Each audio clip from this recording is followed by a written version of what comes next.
Welcome to Mombi Organics. This is autoimmune diseases and herbs part 4, and today we are going to be discussing about the most asked questions about autoimmune diseases and herbs. So, as a herbal wellness educator, these are the most 3 frequent questions that I normally get from people. So, one would ask, can I stop my medicine for herbs? And the big answer is never stop suddenly. The other big question that I normally get from people is, can these herbs cure my condition? And the answer is, what do you call the analogy of coming astomicity or reduced frequency of flares? Let me explain a little. Let me help you connect the dots. As a child, I was pronounced asthmatic at class 2. And I was living at Thika Road, and the only hospital that could do nebulization back then was Kenyatta Hospital.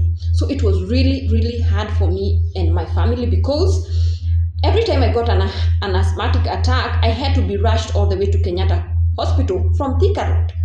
And you know, asthma attacks can come from anywhere. Mold, rainfall, dust, wind, anything. And so I used to be frequented by this asthma attack, and my mom had no option but to seek for another option. So, like I told you in my past videos, my family has a background of herbal wellness, and so my mom talked with one of my uncles who was also suffering from asthma and had 3 of his children suffering from asthma too.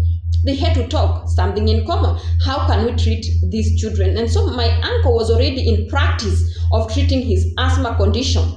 So he was okay just going, finding herbs, the places he used to go and collect those herbs and come and prepare on a daily basis. He'd become so disciplined because he was really willing to fight against that disease. So the 3 herbs that my uncle prepared, I took them from class 6, 7, and 8. That means from class 2, 3, 4, 5, 6, I was suffering a lot from asthma. So from class 6, 7, and 8, that is when I was introduced to that formula. And I took it for around 3 years on and off. I would take it for like 3 months and then stop for 2 months, and then I go on for 3 months and then stop for 2 months. And I really did that for 3 years. And by the time I was going to high school, I was able to go to high school, to a school in Mount Kenya, on a very sincere note. And I never got an asthma attack while I was in that school. But my mom had already talked with the doctor, and I was never supposed to clean the classes. I was supposed to wash my body with hot water. So yeah, it was a challenge, but I never really got an asthma attack back then. So even in college, for 3 years, I never got an asthma attack. So the only time I got the first asthma attack after that long, like 8 years, was when I got my first job. And actually, I just bought a mattress, and in a rented house, I lay my mattress down. And that is where moths grew beneath my mattress and the floor. And I inhaled it, and I got sick. So that means I had the inflammation in my chest. I had difficulties breathing. That is after 9 or 8 years of living free from asthma. So that is what I call reduced frequency flares. My dear, the other big question that I normally get from people is, aren't herbal medicines unproven?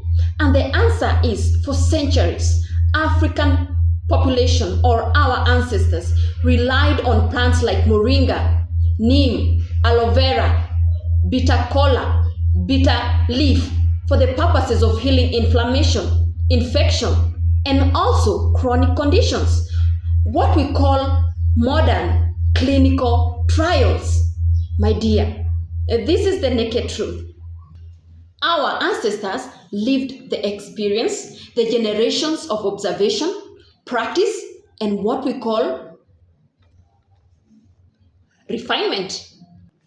So today, researchers in universities in Kenya, Nigeria, Uganda, South Africa are literally confirming what our traditional healers have always known, that these plants have anti-inflammatory properties and also contain immune balancing effects. This is something that is very important for us to note. So this has been confirmed by doctors like Maurice Iwo, Namrita Lang. So many researchers downline in Africa have confirmed that these plants are so good for people who are suffering from autoimmune conditions. So when someone tells me that natural remedies are unproven or herbal medicine are unproven, the answer is this has been proven in two ways: tradition and also science.